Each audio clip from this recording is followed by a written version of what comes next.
ஜெகத் மகாகுரு தத்துவ தவஞானி ஞானவள்ளல் பரஞ்சோதி மகானவர்களின் மூலம் 5/1/1975 ஆண்டு ஞானசூரியன் அவர்கள் குண்டலினி யோக தீட்சை பெற்றார்.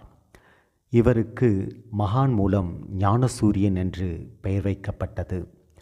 45 ஆண்டு காலம் தலைமைச் சபை மகான் குடும்பத்தாரோடு தொடர்பில் இருந்தார். தமிழ்நாடு, பாண்டிச்சேரி உள்ள ஊர்களில் உணர்வு வேண்டும் என்று விரும்புபவர்களுக்கு குண்டலினி யோக தீட்சை கொடுத்து குரு பதவியும் கொடுத்தார். இவரின் வாழ்நாளில் குண்டலினி யோக தவத்திற்காக பல இடங்களுக்கு சென்று மகான் தீட்சை முறையை மிக சீரும் சிறப்புமாக மற்றவர்களுக்கு இந்த முறையை சொல்லியும் கொடுத்தார். 21/10/2020 அன்று ஐக்கியமானார். சந்தோஷம்.